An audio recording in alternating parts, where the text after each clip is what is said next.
व्यतिकरण में दो तरंगें होती हैं, दो तरंगों का अध्यारोपण होता है।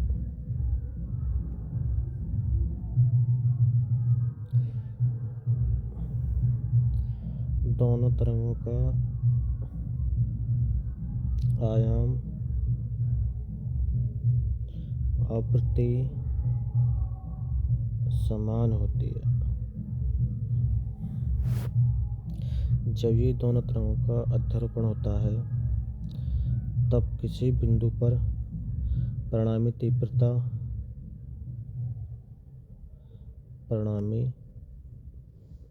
तीव्रता अधिक या कम होती है। यदि परिणामी तीव्रता अधिक है तब उसे संपोषी व्यतिकरण कहते हैं, और यदि परिणामी तीव्रता कम है तब उसे विषमपोषी व्यतिकरण कहते हैं।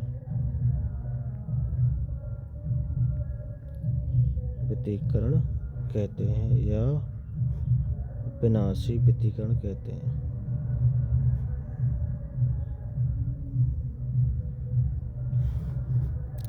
ठीक है बच्चों, यानी व्यतिकरण क्या होता है? दो तरंगों का अध्यारोपण होता है और दोनों तरंगें समान आयाम और समान आवृत्ति की होती हैं। दोनों तरंगों के अध्यारोपण से परिणामी तरंग बनती है। यदि उसकी तीव्रता अधिक हो तो संपोषी व्यतिकरण कहलाता है, यदि उसकी तीव्रता कम हो तो विनाशी व्यतिकरण कहलाता है। अब हम पढ़ते हैं जो परिणामी तरंग की तीव्रता होती है वो कितनी होती है। परिणामी तरंग, अरे यार गलत हो गए, तरंग की तीव्रता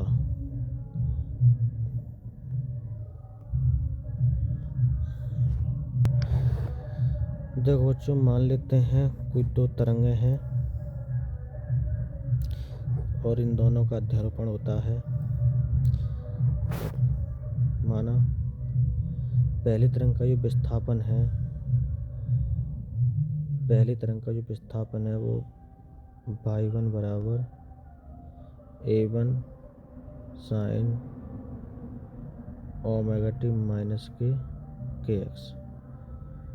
यदि दूसरी तरंग फाई कालांतर आगे है तब दूसरी तरंग का समीकरण होगा a2 sin omega T minus kx।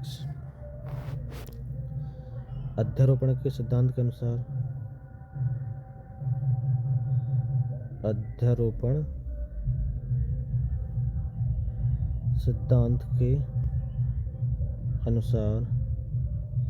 यदि ये दोनों तरंगें आपस में अध्यारोपित होती हैं तब इनसे जो परिणामी तरंग का निर्माण होगा उसका विस्थापन होगा y बराबर y1 plus y2।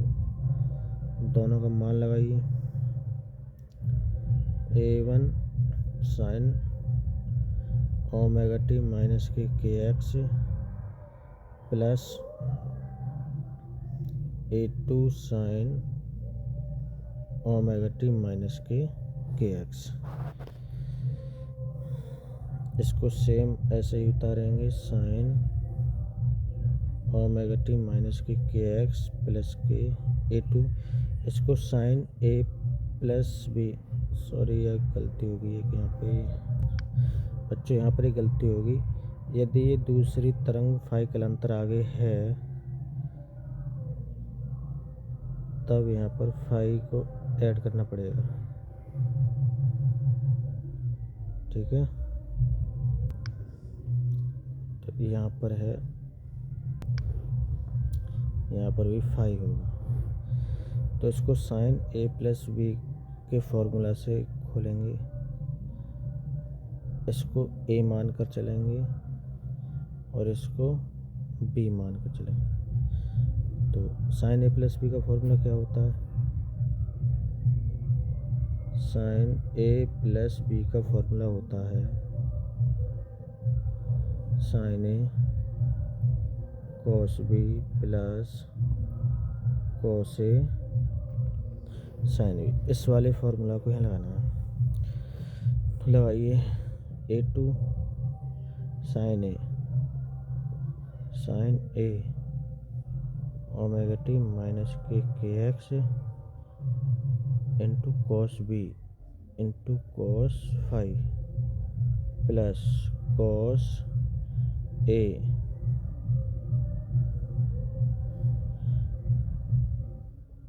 Into sine B. अब इस a2 से इस ब्रैकेट को खोलेंगे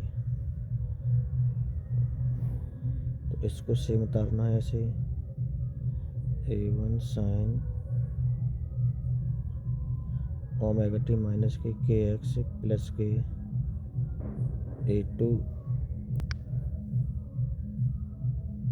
a2 sine omega T minus K X into cos five plus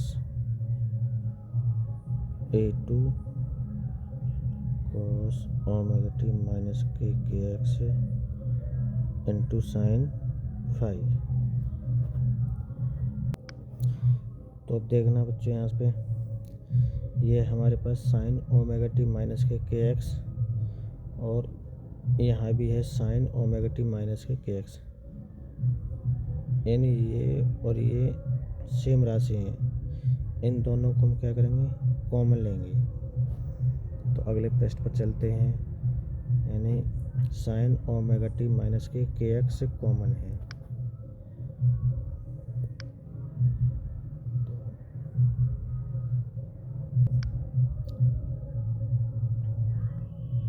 sign omega T minus K x ये कॉमन आएगा तो ब्रैकेट में बचेगा हमारा, यहाँ से a1 बचेगा और यहाँ से a2 cos फाइव, तो a1 plus a2 cos five, a1 plus a2 cos five, ये बचा प्लस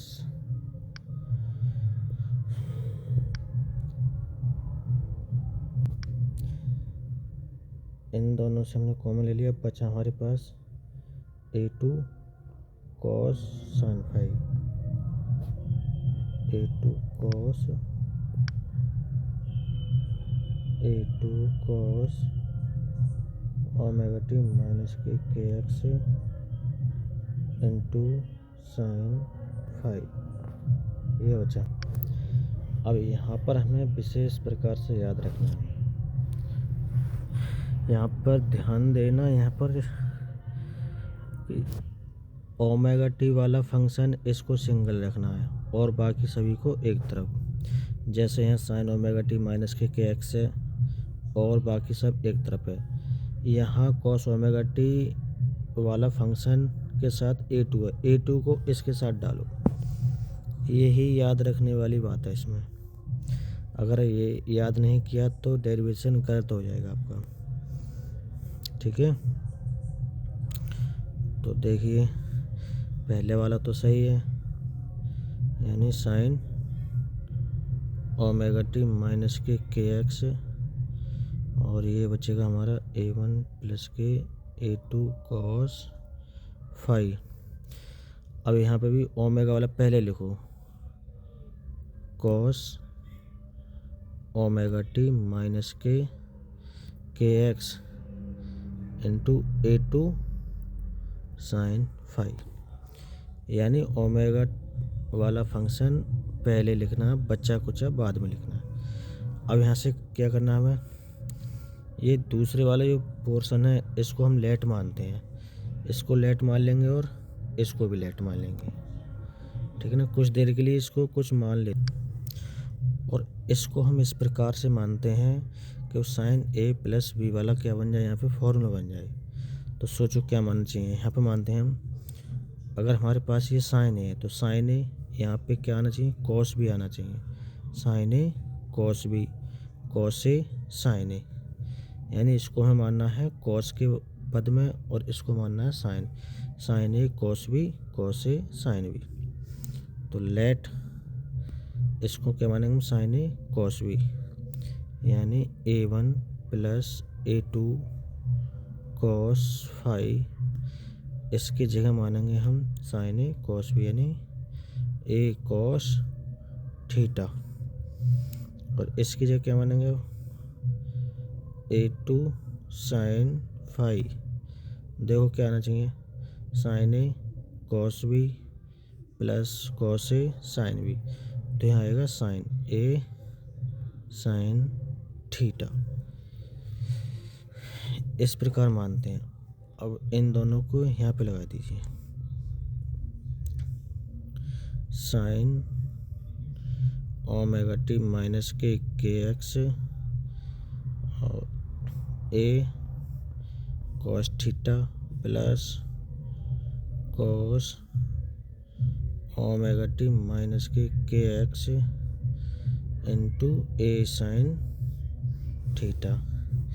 ए यहाँ से और यहाँ से कॉमन ले लीजिए, तो ए कॉमन है, यानी sign omega T minus K x cos theta plus cos omega T minus K X into sine theta. तो ये फॉर्मूला बन गया हमारा, sign A cos B, cos A sine B, यानी ये बन गया हमारा साइन ए प्लस बी का। तो साइन ए का मतलब हमारा omega T minus K X plus B का मतलब है थीटा। ठीक है। तो एक किसके बराबर चल रहे थे हम, बाई बराबर चल रहे थे, यानी बाई बराबर ये जो हमारी समीकरण आई ए sign omega T minus K X plus के थीटा, ये हमारी परिणामी तरंग का विस्थापन आ गया, जहाँ ए क्या है, परिणामी तरंग का आयाम, परिणामी तरंग का आयाम। ठीक है। जैसे हमने शुरू में देखा था कि पहली तरंग का विस्थापन y1 है, फिर आयाम a1 है, इसी प्रकार दूसरे का y2 है, आयाम a2 है। ठीक इसी प्रकार परिणामी तरंग का विस्थापन y है और ये कैपिटल परिणामी तरंग का विस्थापन है। ठीक है ना। और थीटा है हमारे यहाँ परिणामी तरंग की कला, ये परिणामी तरंग की कला है। अब हमसे ये भी पूछा जाता है कि परिणामी तरंग की कला का क्या मान होगा, तो देखते हैं क्या आता है।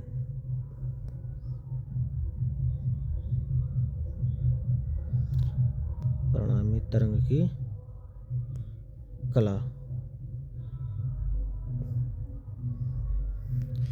तो इसके लिए जो अभी हमने पीछे माना था उसको ही लिख लेते हैं कि हमने माना था अभी पीछे A1 plus A2 cos phi, इसको हमने माना था A कॉस थीटा, और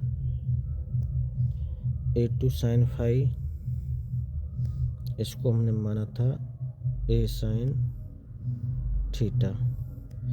इसको फर्स्ट इक्वेशन डाल लो, इसको सेकंड डाल लो, दोनों इक्वेशन को डिवाइड कर दो।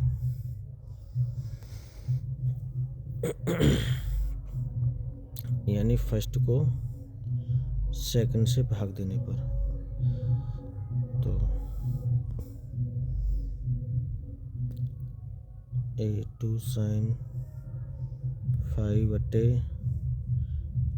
A1 प्लस A2 cos 5 बराबर A sin थीटा बटे A cos थीटा। ए से ए कैंसिल, बराबर बचेगा tan थीटा। यानी थीटा बराबर निकालेंगे तो tan इधर को इन्वर्स आएगा, यानी थीटा बराबर tan इन्वर्स A2 sin 5 बटे A1 प्लस A2 cos 5। ये थीटा क्या है? परिणामी तरंग की कला। और फाई क्या है? दूसरी तरंग जो फाई कला से आगे चल रही थी, वो यानी दूसरी तरंग की कला है, और ये थीटा परिणामी तरंग की कला है। तो इस प्रकार से परिणामी तरंग की हम कला को ज्ञात करते हैं।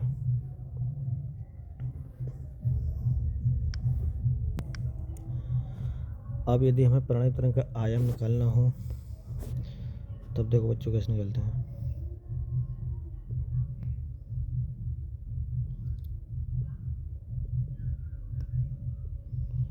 परिणामी तरंग का आयाम, जो हमने दो समीकरण मानी थी वही दोबारा से फिर लिखना है। कि हम जानते हैं वाले को A1 प्लस A2 cos 5 बराबर के A cos थीटा, और दूसरी है A2 sin 5 बराबर A sin थीटा। बच्चों ये जो दो समीकरण है यही सबसे ज़्यादा इम्पोर्टेंट है, इनको हर हाल में याद रखना है। इनको याद रखोगे तो फॉर्मूला बना पाओगे, अगर ये याद नहीं है तो नहीं बना पाओगे। आयाम निकालने के लिए हम क्या करते हैं, दोनों समीकरणों को वर्ग करके जोड़ देते हैं।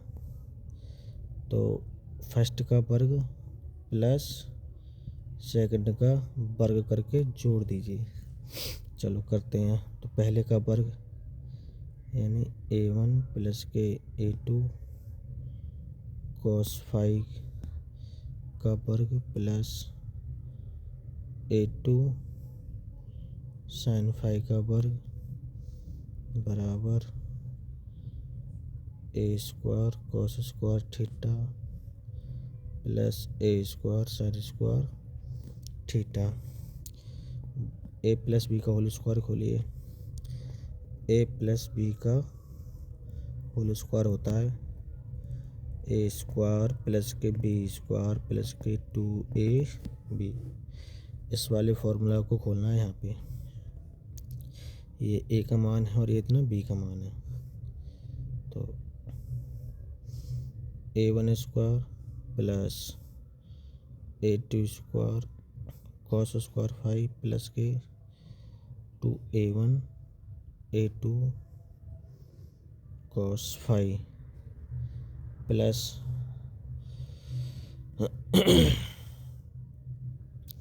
A2 square sin square 5 equal to A square common cos square theta plus के sin स्क्वायर थीटा। देखो A2 स्क्वायर यहाँ पर है, A2 स्क्वायर यहाँ पर है, तो